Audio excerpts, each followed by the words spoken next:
All right, new Monday. Today will be short but sweet. Sure, another short but sweet. Another short but sweet. Mike Farrell is very popular. I'm less popular. Well, I try to schedule everything around this. So when you slide in at 12:20, what am I going to do? It's my fault, 100%. I had my computer. I ran a pickleball event. One of the days was canceled from my event in September. I had to do the mixed doubles makeup yesterday. So I had my computer, like I do the stuff from my computer at the event. And so I had it in my bag with all the other stuff with like cameras and different things. And I left it in the U-Haul I had.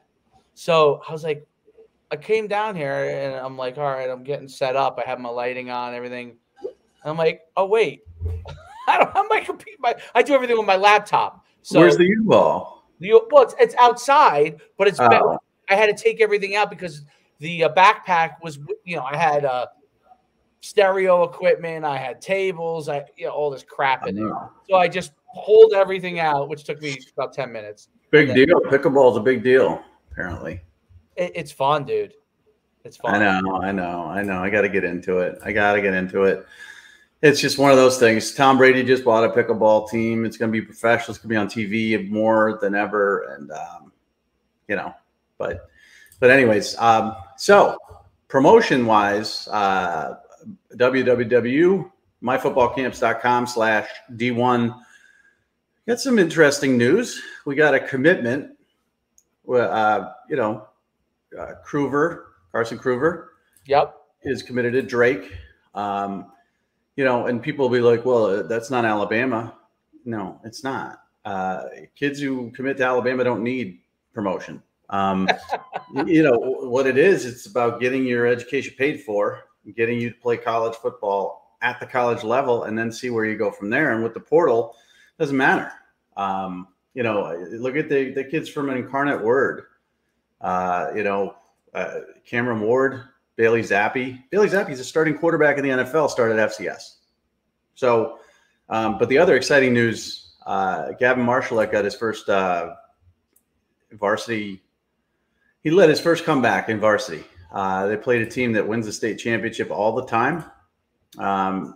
He started off this season as a third string. Now he's the starter, and they won 35-21 over a team that's beaten them, 14 in a row. So it just shows, you need an opportunity. When you get your opportunity, it can't be too big for you. You have to go out there and perform. And if you do that, the good things are going to happen. Whether you're overlooked, Kruver sitting behind Cade Klubnik at Clemson, for 2 years in high school, or whether you're a young kid like Gavin, who's, just starting off in his career and waiting for his opportunity and making the most of it. Yeah, I can't wait to do that video too about him. It's so exciting because you know what else it is?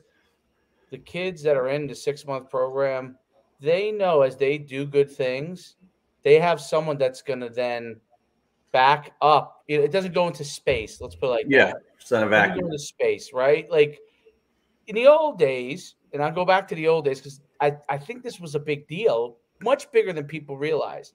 When you had newspapers, and you remember this probably when you were in high school, right? Yep. You did something, it was in a newspaper. It would say, like, Dave Schuman, 9-yard run, Dave Schuman, 45-yard run.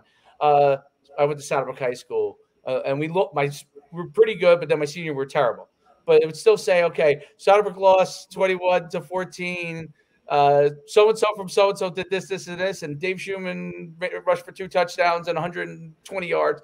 And so those things, as far as reinforcement that you're on the right path, no matter how good your team is doing or not, right, it was very, very valuable as a player. You got to see what other kids were doing, and you knew what you were doing, right? But now, because newspapers aren't a big deal, it's in this space called the internet, right? And so the only thing you really see is who follows you and who does follow you. And everybody follows guys that have 9,000 offers, right? So you don't realize how good you're doing. You may be doing fantastic, and other people may not realize it. That's what, to me, is so valuable about this. This is like a sidebar value, right? Yeah. Yeah, and I mean, as you mentioned, I mean, you could do great things. I mean, we had the Groover kid. Every one of his touchdowns probably went out from his Twitter account and somebody else's Twitter account, and nobody saw it. And then we put out every one of his touchdowns, and everybody sees it.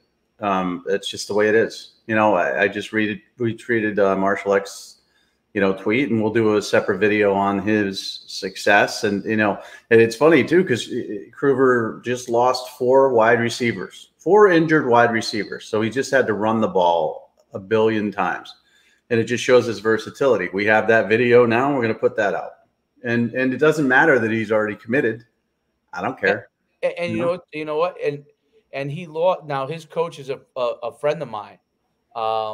And his coach had to step down. Long time, very well known coach in Texas. Turned around Lake Travis back in the we had Garrett Gilbert, those guys, and he had to step down this past week because of personal reasons, something going on with his family. Great, fantastic guy. Like just, from running events, became a good friend, right? So, yeah.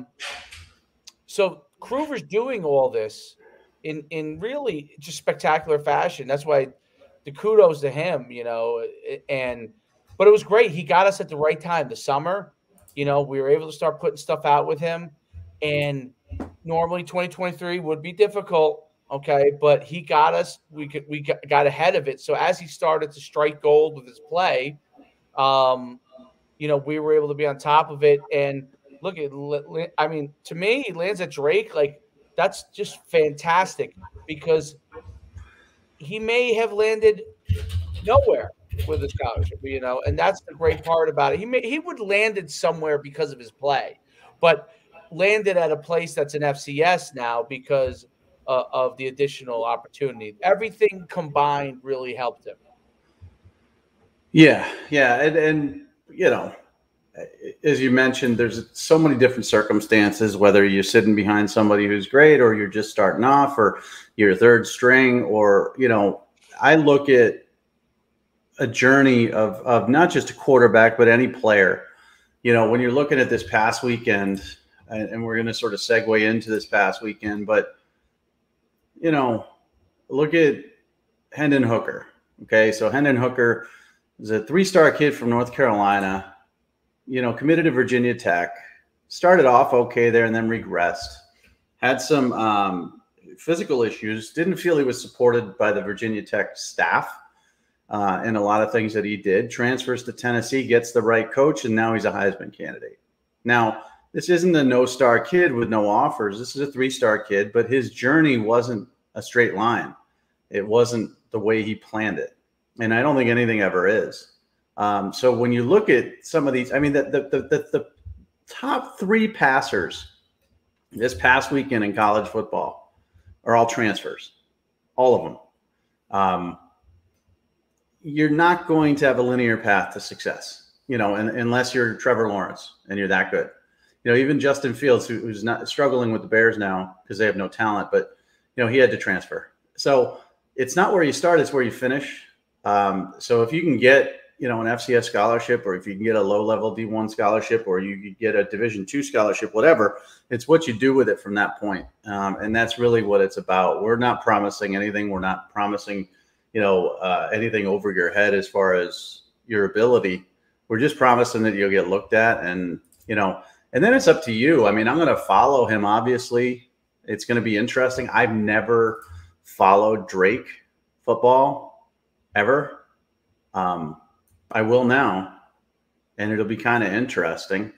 And Drake has a kid who was Eric Saubert, played for yeah, he was a great player. Yeah, played for the Falcons, and had a run in the NFL. You can come from anywhere; it doesn't matter. They'll find you. So that was kind of interesting because that's our first commitment, right? First commitment. Yep. Yeah, and this has only been around for a few months, so it's kind of like just fun to see and celebrating that, and who knows, that commitment itself, other schools could still swoop in. That's why we're going to keep promoting them, and options are great, but I think there's a loyalty factor too that somebody believes in you, you're going to want to play that much more for them, that much harder for them. And, you know, you look at Josh Allen and you know, his journey to JUCO to Wyoming to now arguably the best quarterback in the NFL.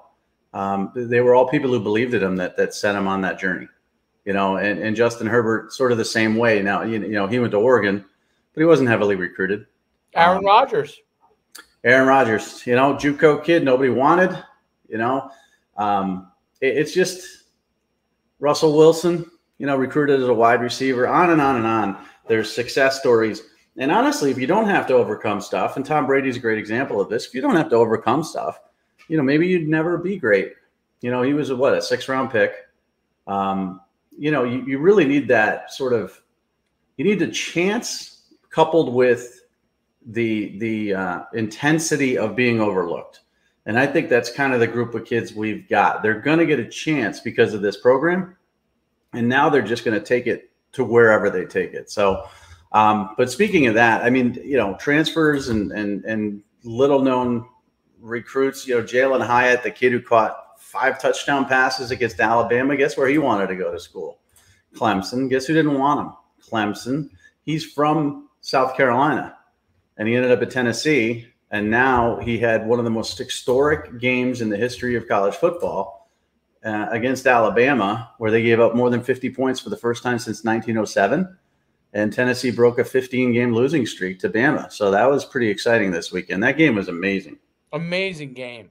Hooker over and over and over. He's my son's, by the way, favorite player in college football. Yeah, at this age, 7 years old, they all like the NFL, right? But he'll watch some college football. He doesn't yet understand everything there.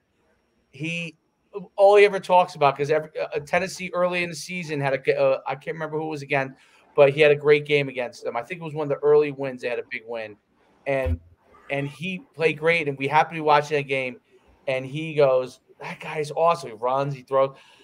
And then when they played Alabama again, it was just unbelievable how, first of all, Heupel being able to do something that's been very difficult in Tennessee. A lot of guys who are quote-unquote good coaches have come in there and not being able to rally the team, get the fans behind them, because the fans in Tennessee are tough, and be able to win games all at the same time. Like, just those 3 things have been very difficult for good quote-unquote coaches to be able to do in Tennessee.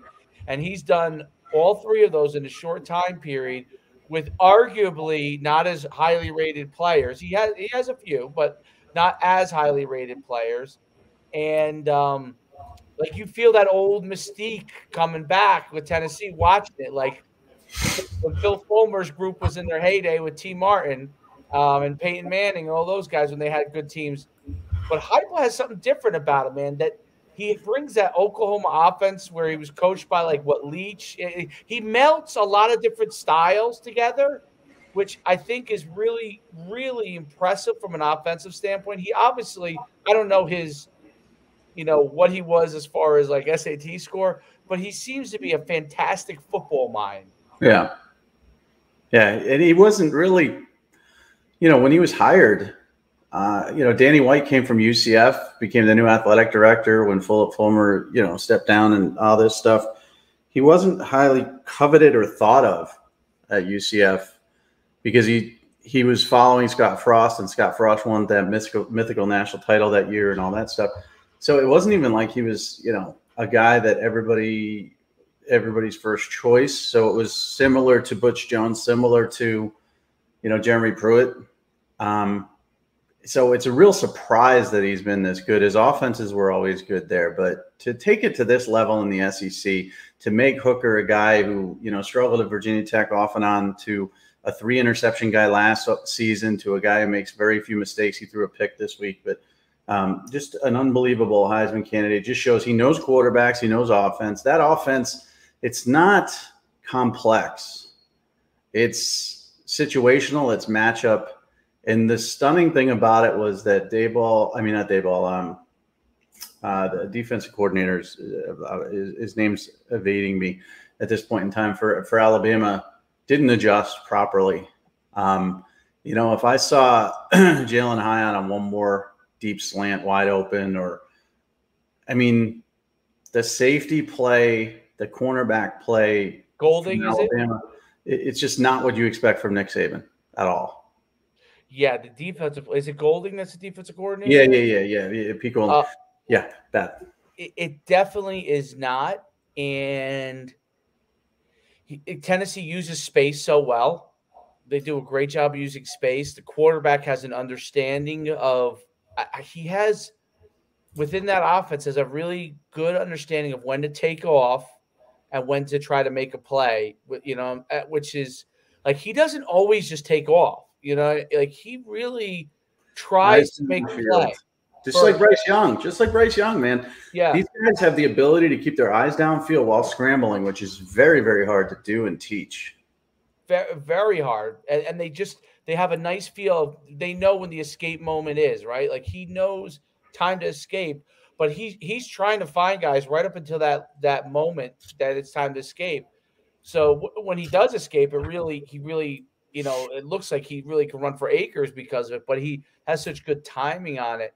But yeah, it's so honestly, I think it's the best thing for college football. Like, obviously Nick Saban is a legend and all these things, but there's times when I've rooted for them, but there's also times like this when I was like, I would love to see Tennessee win this game because it'd be so great for college football to have another team in the mix that can do something. Yeah, because people hate Alabama just because they win all the time and they've won so much. So there's this feeling of, anybody that beats them is a big deal and it's great. And I don't find myself that way at all. Rooting for or against, even though I'm tired of Alabama being great. There's a respect there where it's like, if Alabama wins, when that scoop and score occurred, I think it was Dallas Turner who picked it up on the RPO that didn't work out. I'm like, here we go again. Tennessee was just up 7. Now they're down 7. It can happen that fast. But they rebounded and came back from that. And then Alabama, for some reason, threw the ball 3 times and left time on the clock after the missed field goal. And it was different feel. I thought in that moment when they gave up the defensive touchdown, they could have folded and they didn't. And if they did, if Alabama won that football game, my thought process would have been, well, here we go again. Tennessee at least played good and gives their team some hope. But 16 in a row to Alabama is just the way it is. But with them winning, it just changes a lot of things and makes things pretty exciting. You've got UGA coming up for them.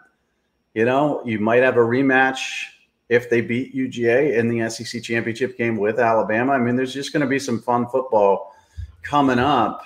And I think the Big Ten the same way because, Penn State, I didn't expect them to win that football game against Michigan, but I expected them to be in the game. And they were until they weren't, until their defense just wore down. And they started Donovan Edwards, 67-yard run, Blake Corum, 61-yard run, and then that offense just wore them down. And they just played much more physical than Penn State was able to handle. So now I'm thinking in the Big Ten, as you mentioned, Tennessee is now a threat in the SEC. Michigan was a threat last year. They went to the playoff, but now I think they could give Ohio State a lot of problems. And I didn't think that heading into this game. I think the running game that they have, it's one of these things that like when everybody ran the ball, all of a sudden someone passed, let's say like 10 to 15 years ago, a team that passed had like this chance where they could win at any time because of the fact that they could throw and they could get down the field quickly. Now everybody throws, right?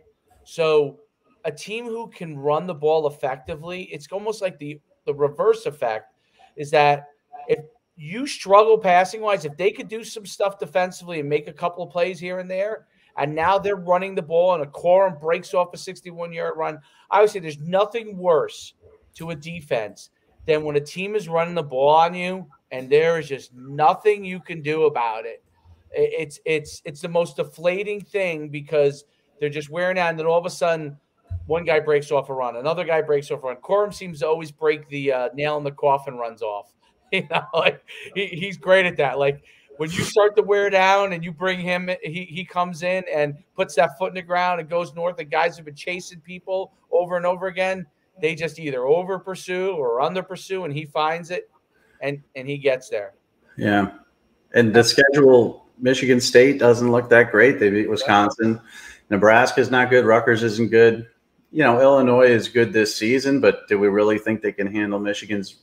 Now you're talking about the beginning of this season when you looked at the schedule, the Colorado State, Hawaii, UConn were all wins. I mean, there's just no way you could lose to those football teams. They're three of the worst football teams in college football. But at Iowa looked like it could be a troublesome game. And they ended up winning, and it was close. They struggled a little bit with Indiana, but they ended up winning by 21. They struggled with Maryland, which was kind of a surprise. But Penn State, you thought this would be a struggle. It isn't. So now you could have an undefeated Michigan team against an undefeated Ohio State team November 26th, at Ohio State, when Ohio State wants revenge from losing last year. That's going to be really good for college football. But now what we sort of see is Penn State is their ceiling mid-tier Big Ten. They were undefeated, top 10 team. They go into the Big House, they get destroyed. So now what do we think of James Franklin? What do we think of the expectations at Penn State? Do we ever think that they're going to break through in the Big Ten? 2016 was the last time they did, and they got robbed of the playoff. We're in 2022 now. And I'm not really sure if Penn State is a threat nationally in any regard. Well, on a national level, I think it's going to be. I think Franklin's done a really. Penn State's I think still is a somewhat difficult place to get all the guys you need to get there for multiple reasons. There's still a stigma. I don't care what people say. Like when people are choosing a school. Look, the Pennsylvania kids, probably for the most part, Pennsylvania and Ohio kids, and maybe some Jersey kids that go there, for the most part, probably are willing to go there regardless, just because of the history. But when you get outside of that area, which they need a few guys from outside that area to fulfill things, that stigma can stop, I think, some of the players they need to get from outside that area. And I think that's a little bit of an issue. So I don't know if that's – I don't think that's on Franklin at all. I think it's going to be a little while before that completely goes away. People still talk about it. Right. So I think he's done a great job in spite of that. And obviously Bill O'Brien, even though I don't think he's the greatest coach, definitely deserves a ton of credit for holding that place together. Yeah. To get it to that point. But I think that if a kid's going to play in the north, okay, and in the cold weather and stuff, because people can move now much easier, they're picking seems to be a few places, right? And you have to be one of those few. And it could rotate around. Obviously, Ohio State's been that way for a while. Always. Yep. Right. But and Michigan, for the most part, here and there. I mean, now Notre Dame here and there. Notre Dame. So that's what brings me to Notre Dame. Losing to Stanford, if I'm not correct, 2-4 Stanford, not a great Stanford team. There's barely scoring any points. Stanford likes to not score. Oh, I know they don't like to not score, but they like to play that slow, physical. Yeah, they're double tight ends. Game. They're a fullback, double tight ends. Right. So that's the kind of game you're going to get into. But Notre Dame struggled to score to put themselves in a position to force Stanford to open up, which they weren't able to do. There's a lot of questions there, and Notre Dame's quick fix solution may come back to haunt them. It probably is already, I guess, but. It's going to kill them in recruiting. All that great recruiting they were having. 3-3 Notre Dame. Yeah, and 2 home losses. Stanford hadn't won an FBS game in 11 tries. They're not a good football team. Marshall shouldn't be beating Notre Dame at home. The losses aren't good. And the confidence that Marcus Freeman sort of showed in the Ohio State game, where they were in that game and he looked like he had it together, that's gone. I mean, he looked really perplexed against Stanford. He didn't really have a solution for them. And as I mentioned, I mean, they were missing their best running back. I mean, Emmitt Smith's kid, E.J. Smith's out for the year. Tanner McKee is a good quarterback, projected at the pro level, like the dude for the Texans, but not an elite college quarterback. It just isn't a good team to lose to. So, again, it goes back to, he's a good recruiter. He's a player's coach, but is he a good coach? Same thing with Venable. Venable's a good recruiter. He's a good defensive coordinator, but is he a good head coach? Now, they beat Kansas, but Kansas was missing their starting quarterback, and it was at Oklahoma. I mean, they shouldn't lose that football game. But these type of hires are dangerous. If you don't hire someone with experience, that's why Nebraska and Wisconsin have to really look at this carefully. Paul Chryst was maybe fired for Jim Leonard. Jim Leonard just lost. Wisconsin just lost a game this weekend. You may not be ready. And Nebraska, you have to hire someone with head coaching experience. And I say Scott Frost didn't really have a lot. He was only at UCF for like 2 years, and he kind of lucked into that undefeated season. So in hindsight, he wasn't experienced. You got to get guys that have been there, done that, know what to do when the chips are down, and don't panic and freak out. And I think that's, unfortunately, Notre Dame and Oklahoma have two guys that are just learning on the job. And at those programs, you don't learn on a job. Boosters are not going to be happy with this loss for Notre Dame. I'm not going to say ever that he'll be fired at the end of this season. No, I don't think he will. Well, first of all, Notre Dame's so haughty-taughty. They think so much of themselves.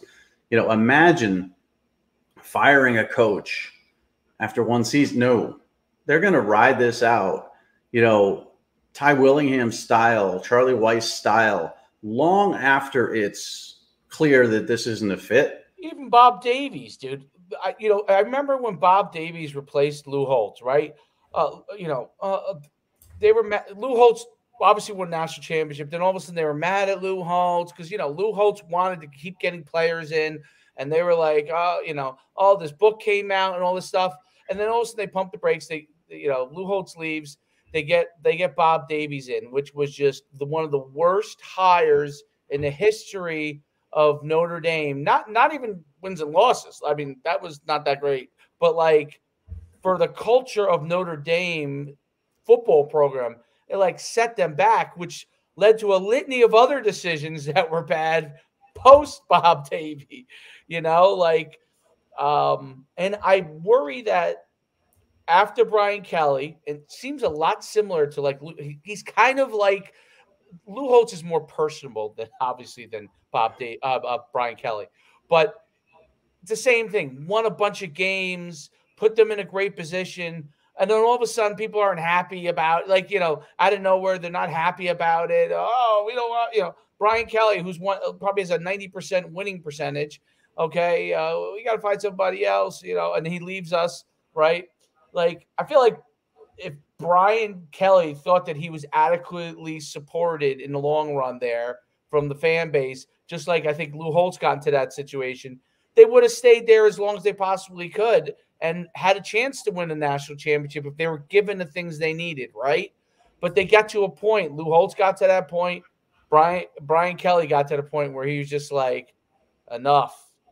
And Notre Dame does that. Why do they do that? Do you know? Why do they do that? It's arrogance. I mean, at least Lou Holtz had academic leniency. They were able to get kids in that weren't, when Bob Davie was hired, one of the famous stories is Carson Palmer wasn't accepted academically. And this is a, quarterback with good grades, that everybody in the world could take except for Notre Dame. They wouldn't allow him in. So after Lou Holtz left, all the haughty-taughty people and all the stuck-up people at Notre Dame said, no leniency for academics ever again. And they haven't changed on that. And Brian Kelly had to deal with that, and he overcame it. But he got frustrated with it because people want top 5 recruiting classes, but out of the top 300 kids in the country, you can only recruit 180 of them because more than half, less than half of them have, academic standards to go to Notre Dame. The arrogance of not going in a conference. I don't care who you are. If you're a head football coach and you play the same teams over and over again every year, there's an advantage. Notre Dame this season alone, where is it? They played a Big Ten team so far, a Sun Belt team, a future Big 12 team, 2 Pac-12 teams, and an ACC team. Okay, you can't do that. You have to have regularity in a conference. You have to know your divisional opponents. You have to know their tendencies. You have to know this and that and get a familiarity for them so that if you're in the ACC and you play Pitt every year, you know what to expect. You can't just have an independent schedule every year and expect to be successful. But they're too arrogant to join a conference because they don't need the money. They can make the money on their own. And they're Notre Dame. We're too good for that. Well, guess what? It's going to hurt you. The academics and recruiting are going to hurt you. You just got lucky that Brian Kelly was a great coach. Great coach. You know, championship game, 2 playoffs. That's not going to happen again unless they lower their standards a little bit. Do you want to be an Ivy League school academically, or do you want to be a college football power? Because you can't be both. Stanford tried it. They continue to try it. They suck, and they just beat you. So I think that's the problem, and that's why the coaches get frustrated, the good ones. And then if you hire a bad one, and I'm not saying Marcus Freeman's a bad coach, I'm just saying he's over his head, then you're going to have seasons like this.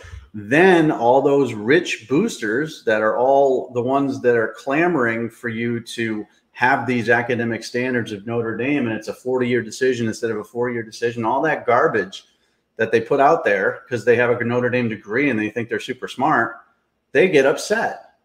Well, you're the reason for it. If you could lower your standards academically slightly, I'm not saying take every kid with a pulse. You know, I'm not take kids with 600 SETs, but just lower them a little bit. And get in a conference, I think you could change a lot of this stuff, but they won't. I mean, focus more on the GPA. Like I always say, like, if a kid has a good GPA, he's at least is willing to do some work for their schooling, you know. But they're not at a point where they're willing to do that, and that's they get what they deserve.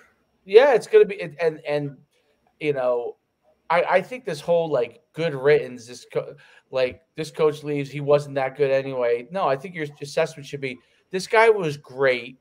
How can we find someone that has some of these characteristics that he had that made him great? Figure out what made Brian Kelly great. Okay, you want a guy that's more personable like Marcus Freeman. Fine, but you want Marcus Freeman with the experience of Brian Kelly, right? So, yeah, where is that guy? Because the guy's there. You just got to go and find him. Somewhere. And people get butthurt that the coaches leave. You know, Oklahoma, we don't need Lincoln Riley. Well, guess what? You do. He went to the playoff 3 of 5 years. Oh, we were on the down last year. We won 11 games, but we didn't make the playoff. Great. Now look at you. You suck. You know, you beat Kansas. Great. But you've lost 3 straight games. You got destroyed by Texas. Your program's in disarray. You needed Lincoln Riley. He left. So, you know, figure it out from there and get another guy who's got experience, who would be intrigued by the Oklahoma job, who has experience, rather than just sort of wing it and try to get a defense coordinator and hope and roll the dice. And that's what both of these programs are doing. But I do have a quick out at 1. I'll let you go. But, you know, Tennessee, you know, being good, Michigan being a threat to Ohio State, you know, even to some level, Notre Dame sucking. It's all good for college football because everybody loves it. You know, I mean, Notre Dame is 90% of the people who tune in for Notre Dame games are hoping they lose. So college football is in a really good place. This past weekend was amazing. We didn't even talk about TCU, Oklahoma State, on and on. Great weekend. Next weekend will be great too. But go to myfootballcamps.com/D1. I got some people calling you. I sent you a message about it. Yep. You know, some people will be calling you. And again, it takes a lot of comfort. You have to get comfortable with us. And once you're comfortable with us, then you're happy. I think, you know, I'm getting text messages from parents who are in this program all the time telling me what the kid did and all this stuff. And always responsive to them, always this, that, and the other, retweeting everything they do. But you got to get comfortable with us because you don't trust us at first. I mean, you don't know us. But if you get to know us, you're going to trust us and you're going to have some success with this program. So sign up. Keep an eye on your phone for – I'm going to keep sending people to call you. I don't like talking to people on the phone. Yeah, no, so I just send them to you. You got it. We'll see you next week. Great talk, and enjoy your week, everybody. Mike, I'll see you later. See ya.